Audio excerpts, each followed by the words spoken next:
I feel the Flint school is not adequate to prepare students for the future because limited money and teachers, a lot of teachers is not really qualified to teach. And I don't think a lot of teachers are really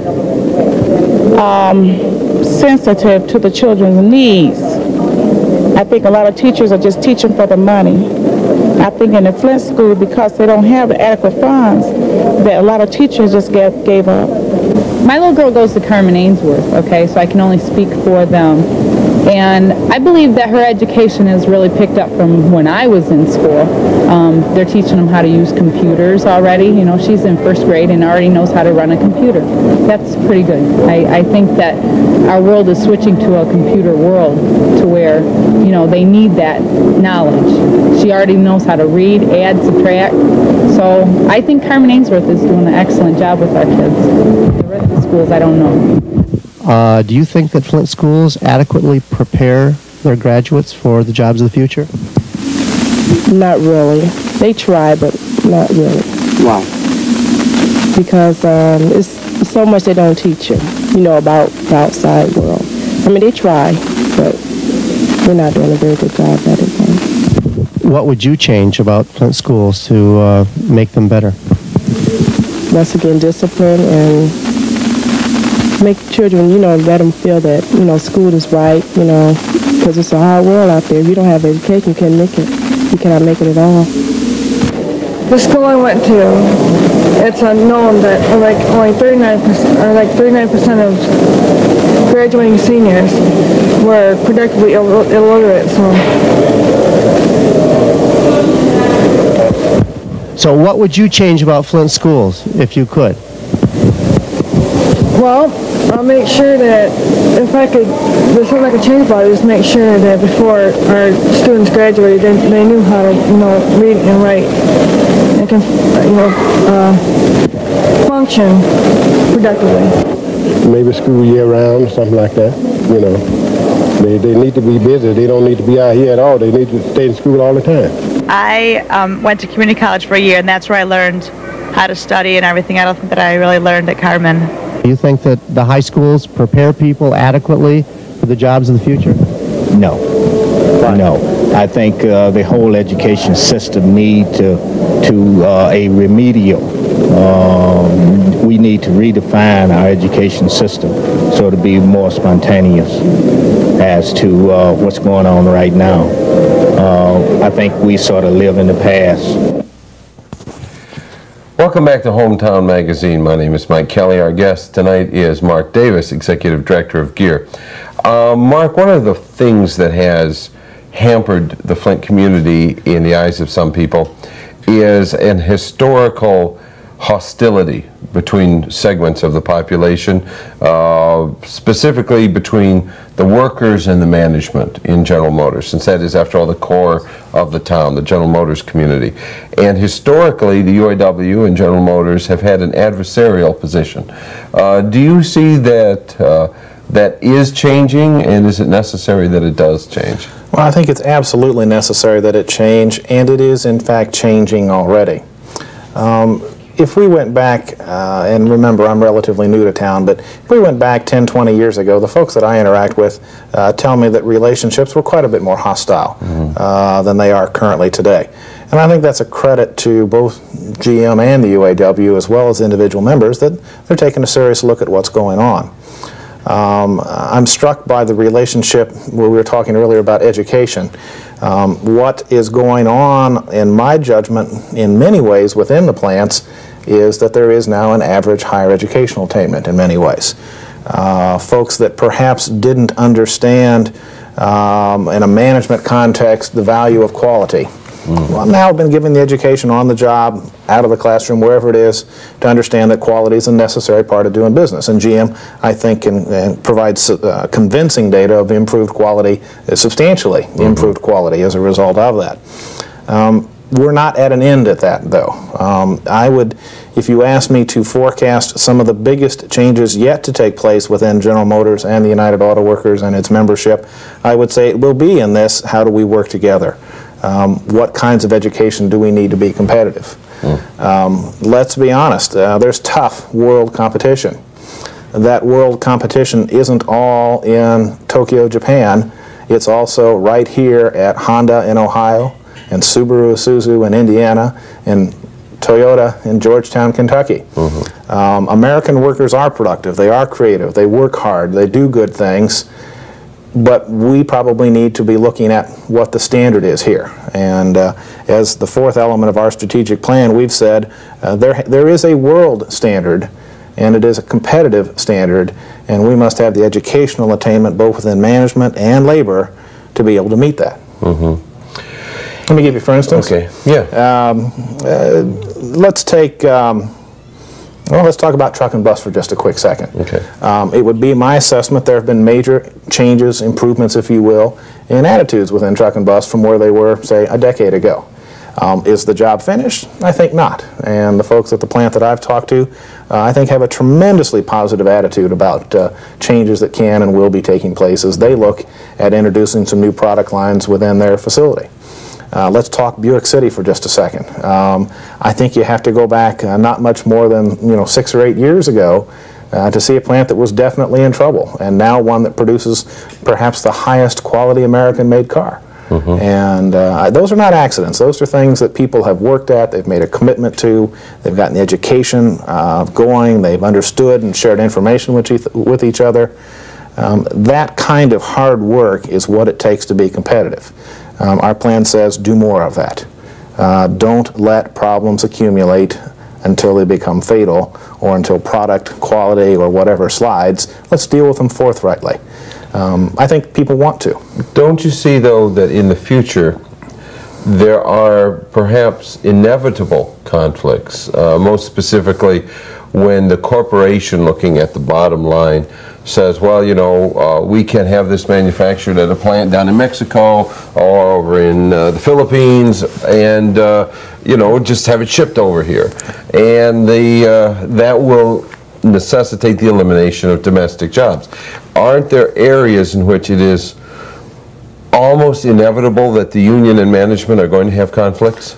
I expect conflict will continue. However, I would say to you that I've had extensive discussions with Reuben Burks, the director of Region 1C of the United Auto Workers, and I think both Reuben and I, as well as the senior level management folks that I've talked to, would say that there are things we can do. If you're going to compete solely on the basis of price, we can send it to Mexico, but Thailand can compete against Mexico on the basis of low price. All right? Competing on the basis of low price doesn't win very often anymore. That's why we're saying apply information to manufacturing. That's why we're saying the formal educational content, the relationship between labor and management, the way management actually structures the work environment must be substantially better. High cost in the future better mean high knowledge content if you want to still be in business. If an employer of an operation is considering locating in Flint, and I'm sure you not infrequently have conversations with people like that, do you still hear from them as we used to hear, oh, I don't know, Flint, that's a union town, I'm asking for trouble, if I go there I'm going to have a workforce that's always after me? I hear that stereotype. The hard part is getting a chance to make our case. If we get a chance to make our case, we've got some pretty good facts and figures to say, hey, that's not very reflective. All right? It's the old Flint. That's maybe 20 years ago. Let's look at what's going on actually today. The difficulty comes, though, is that many times we don't get the chance to state our case. When we started, I said perceptions have a bad, sometimes, consequence of becoming reality on the emotional or attraction part of what we do in economic development. It's tough because of these perceptions to attract companies here. We're not giving up. We have prospects now. We're working those prospects.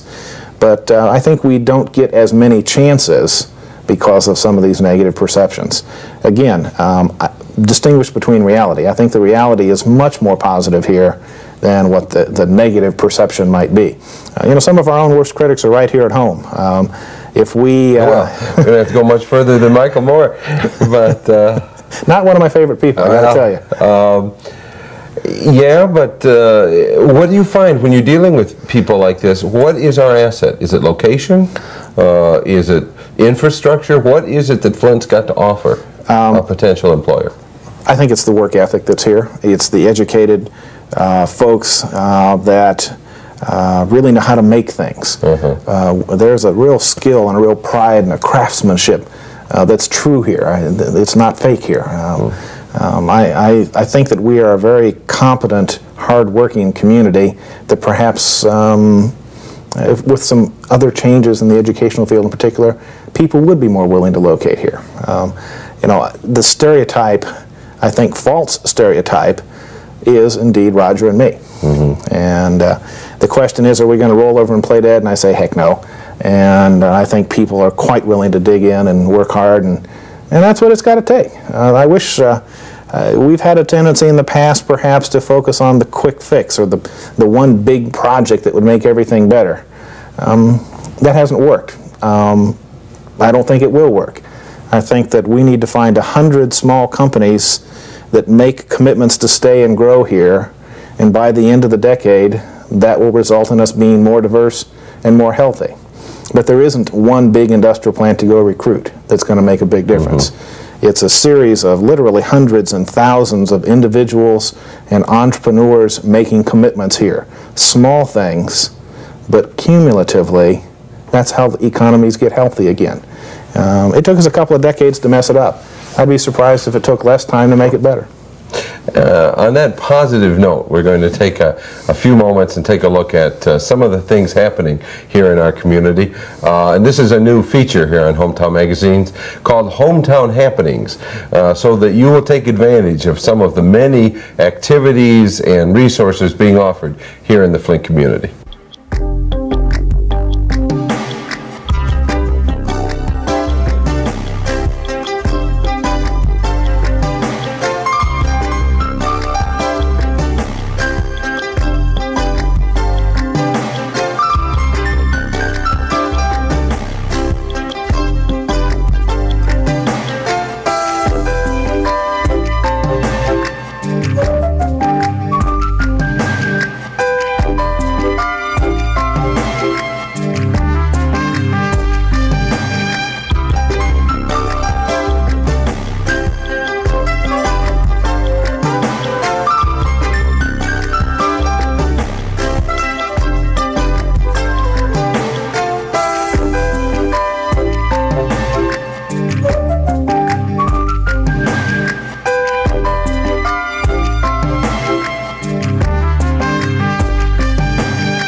I do want to mention the Sloan Dinosaurs.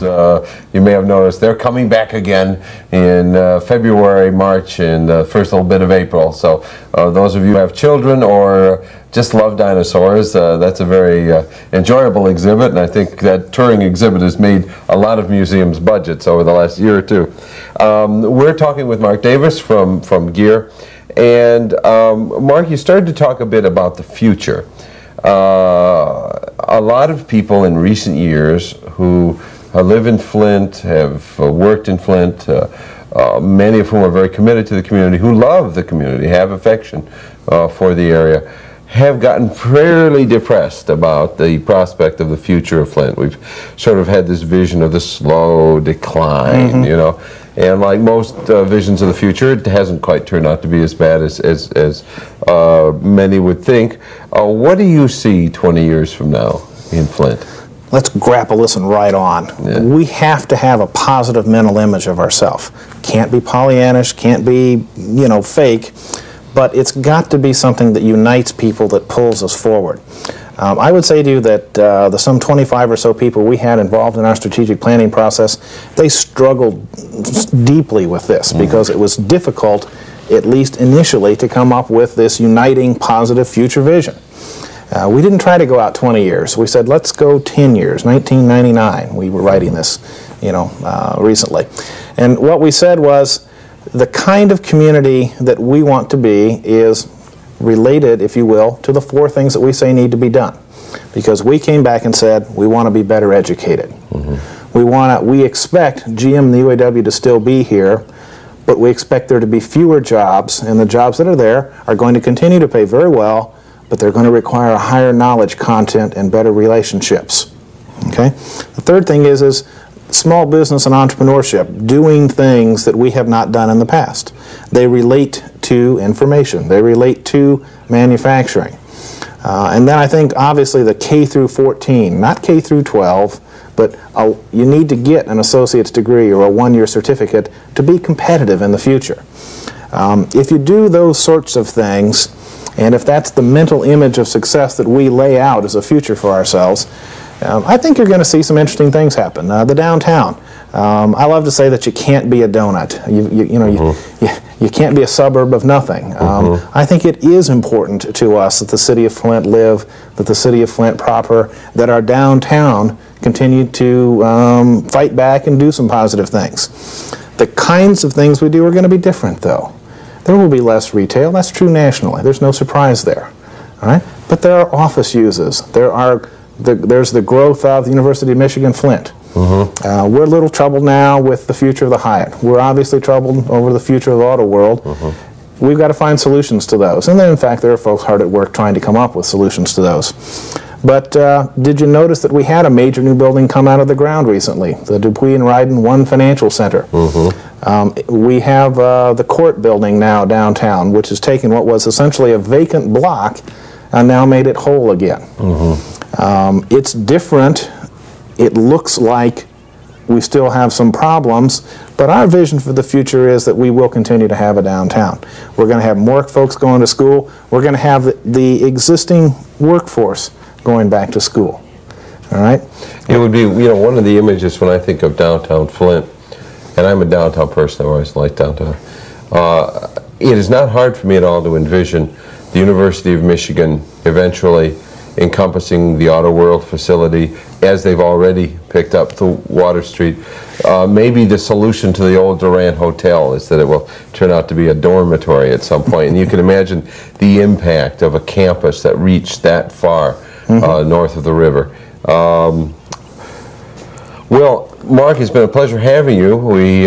It would be nice to spend a little more time on the vision, but I think what we're going to do is go on out to Genesee Valley and take a look at some of the things people have said, what they see about Flint. But do you have one thing you want to leave with us? What's your word of encouragement? My word of encouragement is it's simple. It's up to people, individuals. This is really a strategy that relates to humans. We must make choices. We must take risks to succeed. Mark, thank you very much for being with us. This is Mike Kelly for Hometown Magazine. Keep your spirits up. My dream of the future will be more jobs, better homes, and lower crime. And I think more jobs would stop the crime in half at least. I'd like to see downtown Flint picked up a little bit. I don't know what the remedy could be, but I would like to see it to where the people there can be proud of their homes and their neighbors. Just society, I think, is what needs a little work. Well, I feel everybody should get along and everybody should have a decent home to live in and get some of the homeless off the street. That's the way I would have it. I would love to see it pick up again. economically. I really like to see things, Flint, back rebuilt with jobs and people together, you know, like it used to be. It's bad right now. What would your dream Flint of the future look like? Well, a better place to stay, better environmental-wise, structural-wise, a lot better. You know, Flint is basically a General Motors town, so, you know, I think if General Motors were more successful, basically what it would do is make Flint more successful. Or you wouldn't have to worry about going downtown Flint. Everyone get around, work together, and just make a very, very peaceful place to live.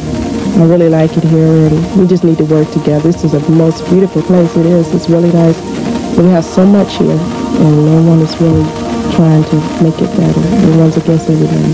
So that's how I feel about it. Well, I think what they need to do, as far as I'm concerned anyway, with like the downtown, is to really work towards building that back up and working on the crime situation in the outlying areas, and more bringing it into light, not quelling it so much and saying there's not in the outside, or not a lot of crime in the outside lying areas. It's all strictly, you know, the metropolitan area's problem. And I think that what they ought to do is to increase the awareness of like downtowns and, yeah, you know, also the outlying areas, to bring more people, I guess, to build the image of the area.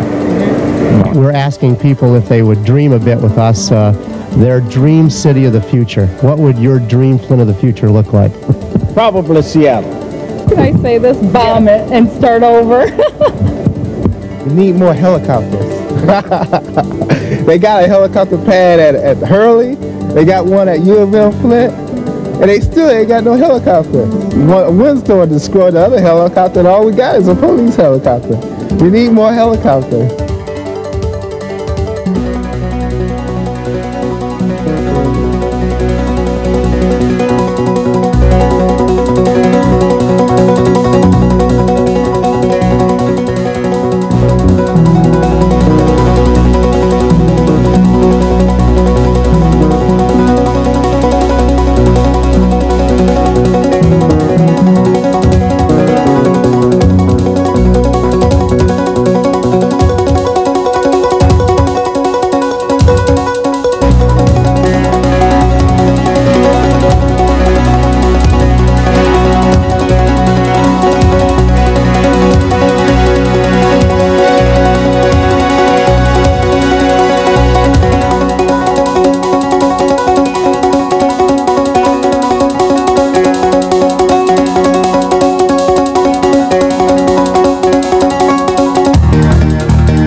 Does have permission per Lynn.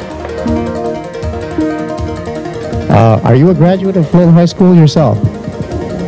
Did you find them to adequately prepare you for the job that you now have? Well, and what would be your Flint of the future? Oh, good. Thank you very much. You have a good day, and watch that tape.